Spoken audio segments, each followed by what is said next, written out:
When Dinosaurs Came with Everything, written by Elise Broach and illustrated by David Small.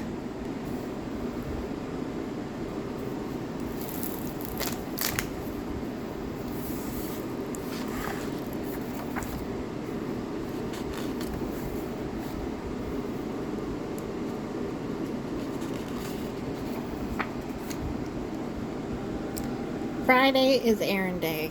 My mom goes on boring errands and I have to go with her. And this Friday seemed like every other Friday until we got to the bakery. A sign above the donuts read, "Buy a dozen, get a dinosaur." I couldn't believe my eyes, neither could my mom. "They must mean a toy," she said. But when I took the box of donuts, the lady behind the counter said, "Hold on, little guy. Don't forget your dinosaur."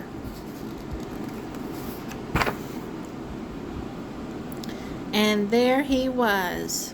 "Mom!" I yelled. It was a triceratops. "What?" cried my mom. She did not look happy. "How are we supposed to get that home?" The bakery lady smiled. "Oh, don't worry. He'll follow you. They always do." And he did, all the way to the doctor's office, where I had to go for my checkup. My mom shook her head. "What are we going to do with him now?" She looked him up and down. That took a while. "We can't bring him inside," she said finally. "He'll have to stay in the parking lot." I told him not to talk to strangers.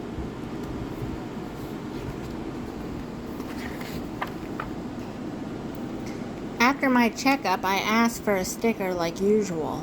"No stickers today," said the nurse. "Just dinosaurs. With the shot, you get 2.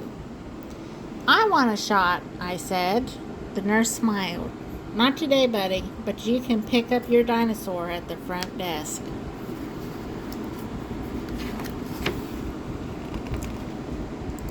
"Mom," I yelled. There at the front desk was a stegosaurus. "What on earth is going on?" my mom cried. "It's a special day," the nurse explained. "Today, dinosaurs come with everything." "Yes," I said. "No," my mom groaned.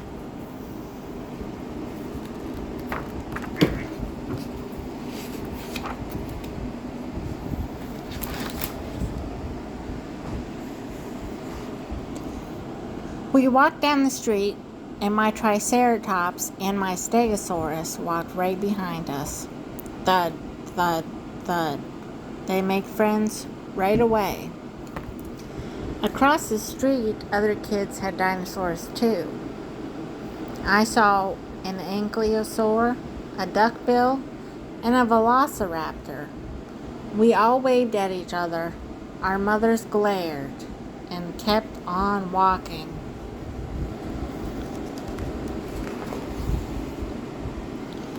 "I think we better go home right now," my mom said. "But what about my haircut? The barber's waiting for me." My mom looked at the dinosaurs. Then she looked at my bangs. "The barber always gives you a balloon, doesn't he? A nice balloon?" "Uh-huh," I said. I didn't want a balloon. I wanted a dinosaur. At the barber shop, I gave my triceratops and my stegosaurus donuts for a snack. They waited outside and watched through the glass. The barber pumped the chair up high. He cut my hair too short, but I didn't mind because then he patted my head and said, "Wait right here, sport." He was gone for a long time. My mom tapped her foot.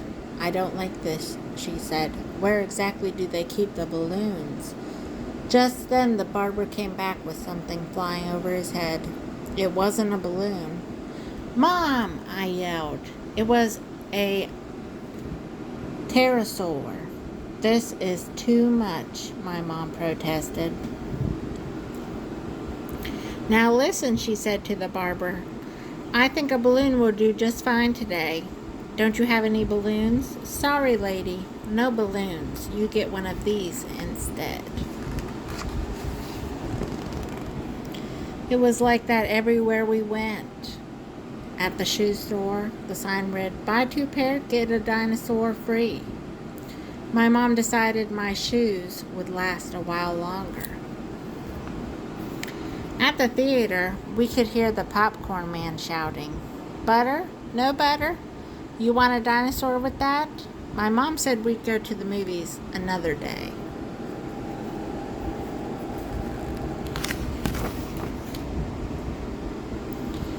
At the diner, I wanted to stop for a hamburger. But then a girl walked out with a Tyrannosaurus Rex.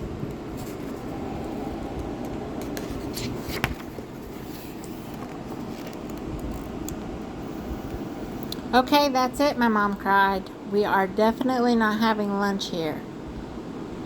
She looked at my Triceratops, my Stegosaurus, and my Pterosaur. "What are we supposed to do with all of these dinosaurs? We don't have room for them. We can't take care of them." I hugged her leg. "Don't worry, Mom. They can live in the backyard." My mom shook her head. "Sweetheart, they're not toys. Dinosaurs are a lot of work." "But Mom, look, they eat anything, and they sleep outside. I'll do everything, I promise. Please, Mom, please." My mom sighed. "Well, I suppose we can't just leave them here. Thank heavens we didn't stop at the diner."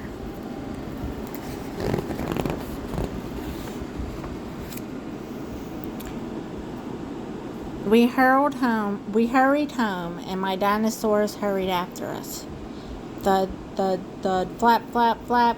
When we were almost there, we saw a little duck-billed dinosaur standing alone on the street corner.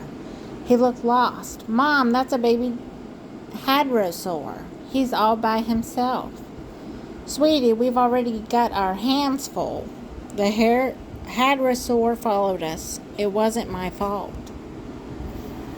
When we got home, my mom needed to lie down, so I made lunch for the dinosaurs.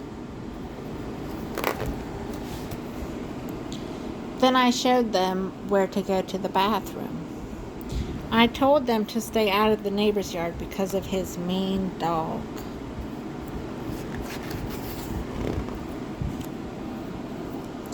And I showed them my slide, my tire swing, and all the toys in the garage. They seemed to be having fun, but they really went wild when I took out my frisbee.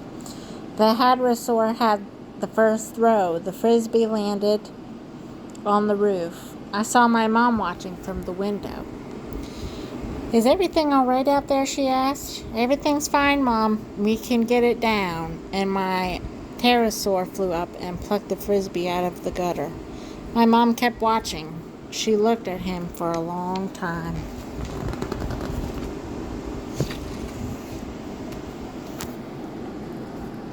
The next thing I knew, she had him cleaning the gutters.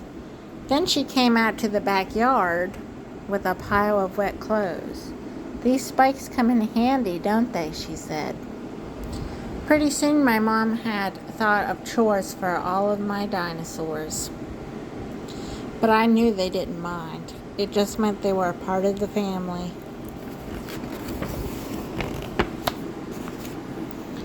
When we were finished helping my mom, she said I could invite some friends over. It was bring your own dinosaur party. And guess what happened next?